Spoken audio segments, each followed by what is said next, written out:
우리가 이제 구약하고 신약을 이렇게 보게 되는데 신약에서는 이 성경의 그 저자들을 보면 이렇게 어렵질 않아요. 신약은 거의 27권 중에서 13권을 사도 바울 선생님이 기록을 한 것을 우리가 이제 이걸 소위 말해서 유기적 영감설이라고 그래요. 이렇게 성경을 읽다 보면은 아이고 바울 사도가 바울 선생님이 기록을 했네.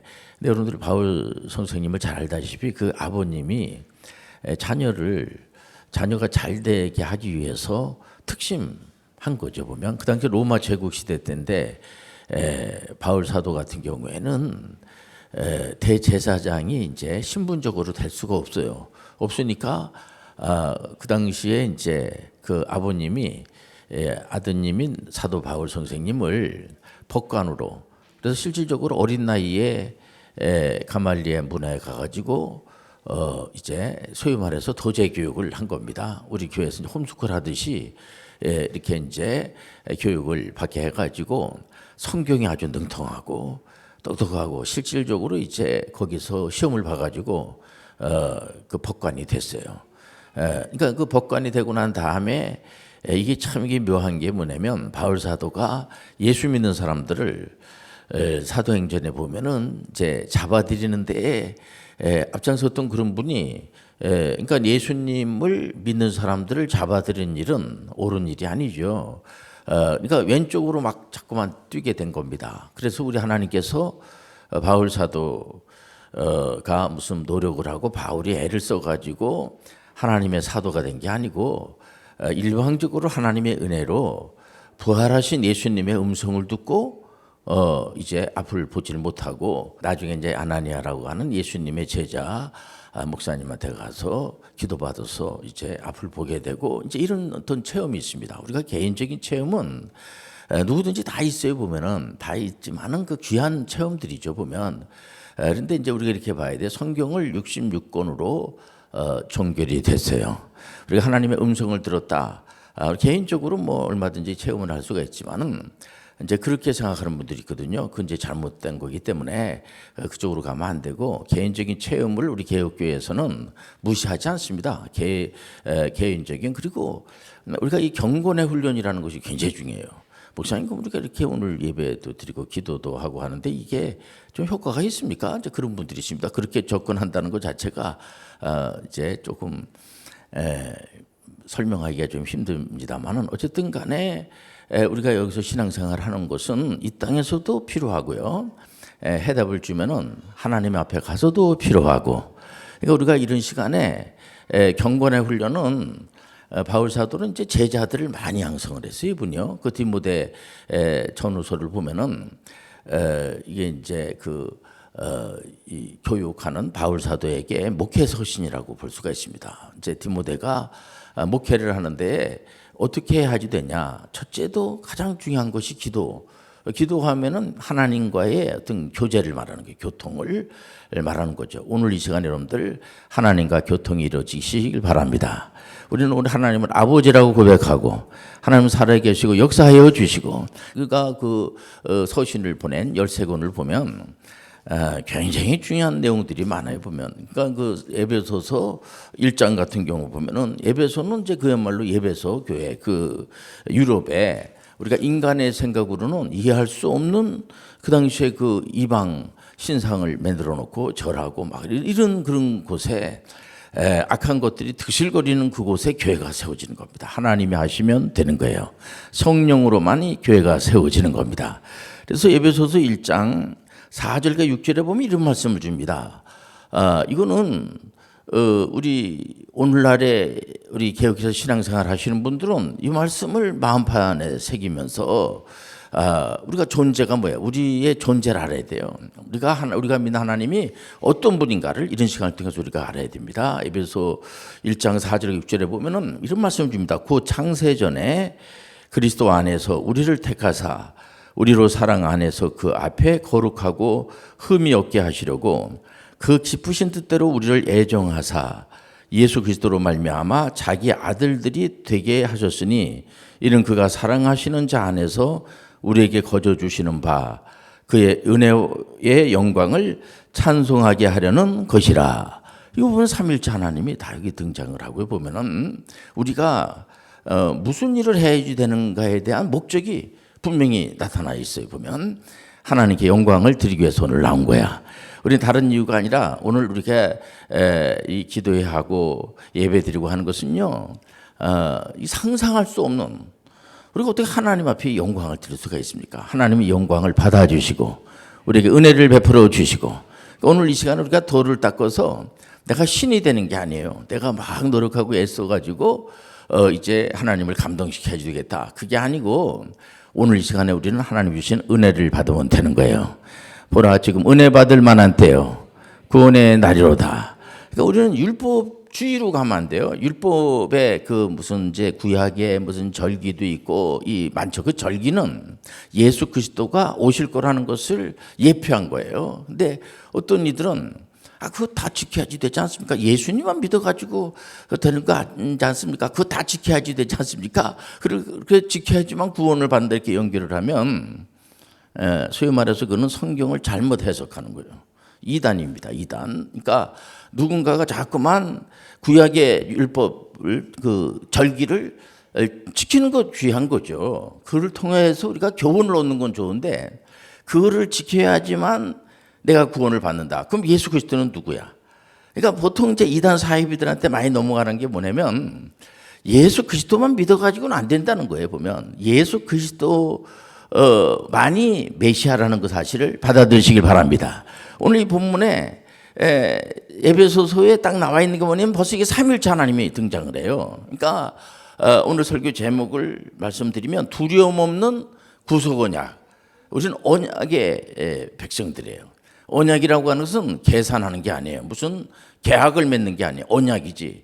그러니까 하나님이 우리하고 언약을 맺었어요. 이거는 우리한테 물어봐가지고 우리가 언약의 자녀가 된 게 아니고요. 하나님이 일방적으로 오직 은혜로, 어떤 분들 보면은 뭐 하나님이 나한테 물어보셨나, 그런 제 접근을 하게 되면 그건 이제 약간 자유주의 쪽으로 갈 가능성이 상당히 높습니다. 요즘 참 설명하기가 쉽지 않아요. 보면 이상한 그런 이 세계관에 빠져가지고 막 그냥 그러니까 그렇게 되면은 교회가 헌금을 많이 거둘 수밖에 없는 구조가 돼버리는 거죠. 왜냐면 구약에 있는 율법을 다 지키려면 거기 있는 걸, 그리고 뭐 이 건물이 성전이라고 자꾸만 하면은 성전이 없으면 안 되잖아요. 그러니까는 이제 이걸 돈을 걷어서 건물을 누가 잘하는 식으로 건물을 우리가 무시하는 건 아닌데, 우리가 알아야 될 게 모든 여러분들 오순절이든 개혁교회에서 목회라든지 간에 우리가 성전이라는 거는 다 그렇게 배우고 그렇게 전하고 있어요. 보면은 그러니까 이 건물을 우리가 무시하는 게 아니에요. 보면요, 그러니까 우리가 성전임을 오늘 시간에 또 확인하시길 바랍니다. 내가 성전이구나. 죄송스럽습니다만은 그 예수님이 제자분들한테 이제 성전이 이제 해파될 거야. 그럴 때 굉장히 스트레스 받은 게 뭐냐면 그 예루살렘 성전을 말하는 거예요. 그러니까 이스라엘 분들은 이 성전이 굉장히 중요해요. 이분들은. 근데 예수님이 오셔가지고 완전히 그 정답을 준 겁니다. 예수님이 하신 말씀은 1.1획도 틀림이 없고 우리는 예수 그리스도의 말씀을 쫓아가는 거예요. 이 하나님의 말씀은 예수님의 삼일째 하나님의 말씀이란 말이에요. 그러니까 이 세상도 만들기도 전에 우리는 보통 이제 일반 구원에 대한 걸 볼 때 내가 막 그냥 그 애를 쓰고 힘을 쓰고 죄도 안 지려고 막 노력을 하고 이래가지고 내가 구원을 받는 거 아니냐, 그렇게 생각하는 분들이 많이 있거든요. 그래서 교회를 마치 돛 닦는 식으로다가 그거 하지 말라는 게 아니고, 오늘 이 시간에 여러분들이 이 말씀을 들어서 우리가 하나씩 알아나가는 것도 은혜라는 걸 받아들이시길 바랍니다.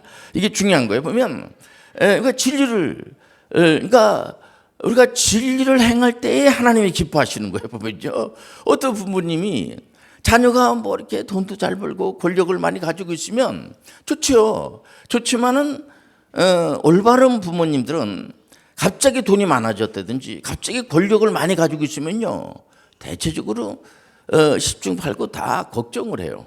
그러니까 저 같은 경우에도 보면은 우리 육신의 어머님이 굉장히 걱정을 많이 하셨어요. 목회자가 된다는 것도 좋아하시면서도 혹시라도 남한테 욕이나 얻어먹으면 어떡할까. 하나님 말씀을 제대로 배워서 제대로 가르쳐야지 되는데 혹시라도 이게 이단 사이비 같은 설교나고 앉아 있고 이러면은 그래서 이 개혁교회는 난 개혁교회 사역자가 된 게 감사한 게 개혁교회는 잘못된 것을 날마다 고쳐 나가는 거예요. 여러분들 고쳐나가는 여러분 되시길 바랍니다. 내가 그동안에 완전하지는 못해. 완전하신 분은 예수 그리스도만이 완전하신 하나님, 진실하신 하나님, 실수가 없으신 하나님. 우리는 실수투성이에요. 그러니까 사도 바울 선생님 우리가 믿는 게 아니에요. 바울 사도를 우리가 존경하죠. 그러나 바울 사도를 믿는 게 아닙니다. 우리가 이제 곳곳마다 담임 목사님들이 있죠. 그러나 그 담임 목사님을 믿는 게 아니에요. 우리는 담임 목사님이 세운 거는 하나님 말씀을 올바르게 가르치고 그러니까 소위 말해 설교가 상당히 중요한데요. 하나님 말씀을 해석하는 거예요. 해석. 그러니까 이 말씀은 왜 이렇게 기록이 되어 있는가? 오늘 에베소서 1장 같은 경우에 보면 세상도 만들기 전에를 창세전이라 창세전. 이건 창세전 그리스도 안에서 우리를 택하사 우리는 태어나기도 전이야. 세상도 만들기도 전에 우리를 택한 거예요. 누가? 우리한테 물어보지 않고. 이런 거 모르죠. 잘 일반적으로. 근데 이 말씀을 통해서 우리가 하나하나씩 해석해 보면 우리를 택하사 우리로 사랑 안에서 그 앞에 거룩하고 흠이 없게 하시려고 기쁘신 뜻으로 이 녀석들 앞으로 이제 아담이 범죄를 저지르고 그 죄가 이제 전가가 돼서 이 친구들은 이제 완전히 하나님 앞에 반역하고 덤벼들고 이런 친구들이야. 이건 지옥 보낼 수밖에 없어. 그게 아니고요. 우리를 하나님의 기쁘신 뜻으로 우리 선택하신 이유는 뭐냐? 우리 하나님은 전지전능하신 분이세요. 우리 하나님은 능력이 많으신 분이야. 그러니까 이거를 우리가 알아야 돼. 이걸 소위 말해서 두려움이 없는 구속 언약이라는 거는 이런 겁니다. 한마디로 우리한테 아무런 우리가 뭐 구원받을 만한 이런 조건이 있는 사람이 아니에요. 우리가 오늘도 이렇게 신앙생활하는 것도 이렇게 생각하면 돼요. 하나님의 은혜로 내가 여러 가지 사연이 많지만은 그래도 오늘 하나님 앞에 예배를 드리고 이 귀한 말씀을 들을 수 있는 북한 같은 경우에는 예배 드릴 수가 없어요. 지금도 지구촌에 80억이 살고 있는데 어느 그 무슬림이라든가 이런 쪽에 있는 데서는 예배 드릴 수가 없어요. 우리 그 프로테스탄트가 거기서 발을 붙일 수가 없어. 순교당해. 거기서 힘듭니다. 그러니까는 이런 거를 우리가 어떻게 생각해야 되냐? 우리가 은혜 받은 자들이에요. 오늘 시간 하나님께서 오늘 이 시간에 은혜를 베풀어 주옵소서. 그러니까 이 내용이 우리 성부, 성자, 성령 하나님 이제 이렇게 구별이 돼 있어요. 구별이 돼 있고 한 분인데 보통 이제 목사님 그러면은 협회 같은 데서 이단 사이비들을 어떻게 이거를 이제 기준을 이렇게 정해서 합니까? 삼위일체론에 걸리면 이단이에요. 그러니까 뭐냐면 하나님을 물에 가면 물결신, 뭐 산에 가면 산신령 이런 식으로 생각하게 되면 그걸 범신론적 신관이라고 그래요. 그리고 그 신한테 말을 잘 들으면 이제 그 자기 소원이 이루어지게 되고 그질 않으면은 벌을 받고 이런 식으로다가 이분법적으로 생각하면 안 돼요. 그러니까 이 구속 언약이라고 하는 것은 구원에 대한 문제는 우리의 공로가 조금도 거기에 들어가 있질 않아요. 그러니까 누군가가 자꾸만 네가 그래도 뭔가 해야지 돼. 우리가 안 하는 게 아니죠. 오늘도 우리가 예배 기도회 하기 위해서 세수도 하고 복장도 갖추고 또 요 시간을 또 배두고 이게 하루 종일 우리가 예배만 드릴 수는 없어요. 그런 친구들이 있습니다. 계속 예배만 드리기야 뭐 이런 식으로다가 그래서 루터는 그런 친구들을 별로 안 좋게 얘기를 했어요. 보면 외식자들이라고 그러고 그러지 마라. 우리는 이 하나님의 말씀을 이제 영적인 이제 이런 그런 시간 하루 종일 예배만 드리는 게 아니에요. 우리는요. 그러니까 그 다 정한 시간 밥도 먹어야지 되고 또 일터에 가서 일해야지 되고 요즘 보니까 그 일터에 대한 이제 책들이 막 나와요. 너무 전 감사합니다. 그러니까 그 일터를 어떻게 볼 건가? 그러니까 이 예배당 안에서 우리가 이제 신앙생활 하지 않습니까? 그러면 이제 예배당 바깥에 월요일부터 월화 그러니까 수요일날 잠깐 와서 우리가 기도회도 하고 그 교회마다 다 이제 프로그램이 다르지만은 그러면 그 일하는 거기는 뭐냐? 거기는 하나님하고 관계가 없냐? 아니에요. 거기도 다 하나님이 역사하여 주시고 하나님 임재하여 주시고 오늘 이 자리에 하나님이 운행하여 주시고 우리 가운데 내주하여 주시고 이건 하나님이 떠나지 않으세요. 그러니까 너무 감사한 겁니다. 그래서 우리는 늘 두려워할 필요가 없는 게 뭐냐면 내가 이대간에게 구원 못 받는 거 아니야? 그래서 많은 사람들이 구원에 대한 문제 때문에 그 이단 사이비들한테 많이 속아가지고 그런 식으로 해가지고 네가 구원받을 수 있냐? 14만 4천 명이 이제 구원의 숫자가 다 이렇게 되게 되면 우리는 죽지 않고 이 땅에서도 영생 복락을 누린다. 뭐 이런 식으로다가 또 이게 대체적으로 우리나라에 있는 뭐 외국도 마찬가지지만은 시한부 종말론자들이 많아요. 그러다가 그 안에도 보면 조건을 자꾸만 이제 제시하는 겁니다. 네가 이렇게 해야 되고 몇 명을 전도해야지 되고 지금도 어떤 이단은 전도를 굉장히 전도하지 않은 사람이 어디 다 전도하고 그러죠. 근데 전도를 굉장히 강조를 해가지고 전도를 뭐 한 달에 아니면 1년에 몇 명 정도 전도를 안 하면 뭐 벌금을 내게 한다든지 뭐 이런 짓을 하는 거. 뭐 이러면 우리가 전도를 아무리 많이 한다고 그래가지고 물론 하나님께서 상금도 주시고 그러죠. 그게 구원하고 관련이 있는 게 아니야. 구원은 예수 그리스도만이 구세주가 되어 주시고 메시아가 되어 주시고. 그러니까 두려워할 필요가 없어요. 두려워하지 말라, 놀라지 마라. 하나님이 우리 함께하여 주시는 거야. 이게 구속 언약입니다. 이게. 그러니까 구속 언약은 우리한테 물어보지도 않고 우리 성부 하나님 앞에 예수 그리스도가 십자가에서 달려 돌아가시기로 다 애정돼 있고 창제 전에 그리고 성령 하나님이 인처 보증하여 주셔서 오늘 이 자리에 성령께서 운행하여 주시고 그러니까 성령 또 예수 그리스도 성부 하나님 육적이 다른데 한 분이란 말에 보면 이게 참 인간의 이성으로 이해하기 힘들어요.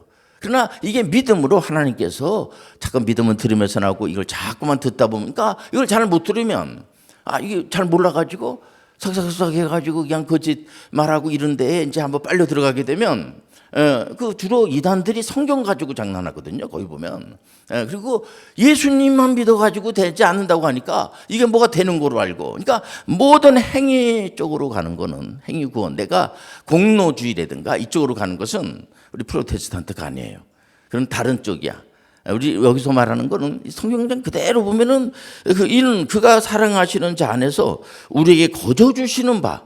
우리가 어떤 노력을 하고 애쓰고 이런 거 하지 말라는 게 아니라 거저 주시는 바 그의 영의의 영광을 찬송하게 하려는 것이라. 얼마나 감사한지 몰라요. 그러니 예수 그리스도께서 항상 그 하나님을 아버지라고 고백하면서 우리한테도 자네들도 내 이름으로다가 얼마든지 기도해. 그러면 우리의 소원을 하나님이 들어주시죠. 그러나 어떤 부모님이 그 자녀가 해달라는 대로 해주냐고 그런 분이 아니에요. 그러니까 이게 잘못되면 기복적으로 가게 되고 번영신앙으로 가게 되고 엉터리 신앙이 돼버리고 마는 거예요. 보면 우리가 기도를 하더라도 하나님의 뜻을 먼저 구하시길 바랍니다. 우리 하나님은 물질 권세도 하나님이 주시고 건강도 하나님이 주시고 그건 뻔한 거예요. 여러분들 귀신들이 복을 주고 그래서 자꾸만 슬슬 그냥 이렇게 우상 숭배하고 이렇게 그 미래를 뭐 잘한다는 친구들한테 자꾸만 들락거리고 이런 친구들 많잖아요. 우리는 두려워할 게 없어요. 과거에도 우리 하나님이 우리를 다 구속 언약 내가 묻지도 않았는데 물론 이제 이런 사실을 이런 말씀을 통해서 알고 난 다음에 그런 일이 있었구나. 예수 그리스도는 나는 구세주로 믿습니다.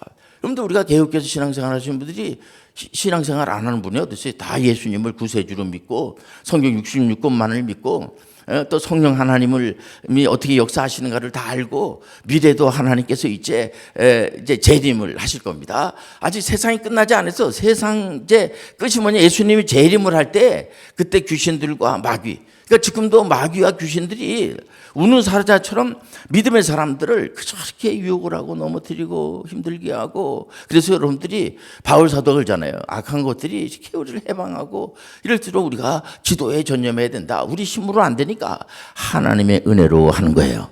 하나님 은혜로 우리를 이길 수 있도록 주께서 힘을 부어 주옵소서. 이렇게 되는 거예요. 그러니까 우리가 미래에 대해서 두려워하는 게 뭐냐면 이게 인공지능만 하더라도 인공지능은 하나의 자동차와 같은 거예요. 그러니까 하나의 볼펜 이런 무슨 그 기계란 말이에요. 기계인데 이게 기계가 이게 생성을 하는 거예요. 보면요. 그 동안에는 이게 머신 러닝이라고 그래가지고 어떤 걸 이제 이게 자료를 집어넣으면 그거를 이제 분석하고 뭐 이런 정도인데 그 생성을 해 생각을 한단 말이에요. 그러니까 항상 인공지능한테 뭘 물어보면은 그 생각 중이다 뭐 이런 게 나오는 게 뭐냐면은 이게 딥러닝이라고 그래가지고 깊은 걸 자꾸만 이렇게 기계를 이렇게 사람 교육하듯이 자꾸만 교육을 시키고 이러다 보니까 이게 자기 스스로 이렇게 사람처럼 이렇게 하지는 못하는데 완전하지 못하는데 이게 그래서 인류에 굉장히 도움을 주는 뭐 해악도 끼칠 수가 있어요. 그러니까 안 좋은 그런 사람이 그런 걸 가지고 안 좋은 자료를 자꾸만 집어넣어서 훈련을 시키는 겁니다. 하다못해 노래를 부르는 사람들도 보면은 요즘은 이제 이 저작권 협회에서 인공지능으로다 만든 거는 절대로 저작권으로 인정할 수가 없다. 이렇게 해서 주로 사람이 하라. 이건 하나의 무슨 맞춤법이라든가 어떤 이제 도움을 이제 받은 거 이런 거는 몰라도 전폭적으로 그거를 의지를 해가지고 자기가 전혀 쓰지도 않고 한 거를 인공지능이 쓰게끔 해가지고 얼마 전에는 출판 거기에서도 안 받아주는 거로다 한 게 뭐냐면 그러나 나중에는 이게 인공지능이 우리를 도와주는 이게 로보틱스가 되면은 도와주는 이런 지금 세상이 잠깐 농경시대부터 해가지고 산업시대 또 정보화시대 포스트 모더니즘이라고 하는 현대 후기에 여러 가지 사건들이 많이 일어나고 이게 말씀까지도 인정을 안 하는 그런 사람들이 많아지게 되고 오늘날에 가지고 이제 로보틱스 시대까지 오니까 이게 어떻게 되냐 막 혼동 속에 들어가 가지고요. 그전에도 이게 배울 게 많은데 그리고 이게 시대가 바뀌어질 때마다 적응 못하는 부적응자들이 많아요. 이런 분들은 상처를 받는 거죠. 그래서 이런 분들은 어떻게 할 것인가? 우리가 이런 사람들을 위해서도 말씀으로다가 자꾸만 일깨워주고 기도하면서 그분들이 너무 두려워하지 말고 놀라지 말고 하나님의 은혜의 길로 가게 하시길 바랍니다. 중요한 겁니다. 우리가 이제 뭐가 약하냐면 창세기 1장 28절이 좀 약해요. 그러다 보니까 우리가 막 노력하고 애써서 구원도 이루어야 되고 또 우리가 막 예물도 드려야 되고 막 전도도 해야 되고 막 열심을 내고 막 산에 가서 뭐 나무도 뽑을 정도로 기도도 많이 하고 그런 시절이 있었어요. 이렇게 되면 뭔가 될 줄 알았는데 요즘 와서 보니까 그게 상당히 좀 덕스럽지 못하고 이게 성경에 그게 과연 맞는 건가? 우리 개혁주의에서는 그렇게 말한 적이 없어요. 여러분들 우리가 모든 게 하나님의 은혜야. 여러분들 우리가 이 예수 그리스도를 믿는 것도 하나님의 은혜고 또 우리가 오늘 와서 예배드리는 것도 하나님의 은혜고 앞으로도 하나님의 은혜로 살아가는 거야. 하나님께 다 모든 걸 맡겨 모든 주권이 하나님께 있는 거예요. 그러니까 우리에게 있는 게 아니에요. 그러니까 물론 우리 기도하지 하지 말라는 게 아니에요. 우리가 그러니까 내 뜻대로 마옵시고 아버지 뜻대로 하옵소서. 그러니까 우리는 이게 해답이 그겁니다. 하나님께 영광을 드리는 건 창세기 1장 28절이 부족한 게 뭐냐면 이 창조 명령, 문화 명령 쪽이 약한 거예요. 보면 우리 선교사로 막 나가고 어쨌든 간에 이제 예배당을 이렇게 짓고 곳곳마다 가서 이제 선교사로 파송하고 이거 귀한 거죠. 얼마나 귀한지 몰라요. 그런데 그거 플러스 창세기 1장 28절이 있어요. 뭐냐면은 그 문화 명령을 주는 우리 교회로 말하자면은 지금 홈스쿨 한다든지 이번에 신노래 운동 본부에서 이제 효 콘서트를 한다든지 또 우리가 전문의 선교 대상을 준다든지 이런 게 전부 다 문화 명령을 준행하는 거예요. 보면 그러니까 교회마다 그런 사역을 많이 하죠. 그런 걸 얼마든지 하나님 앞에 도움을 구하면서 하시길 바랍니다.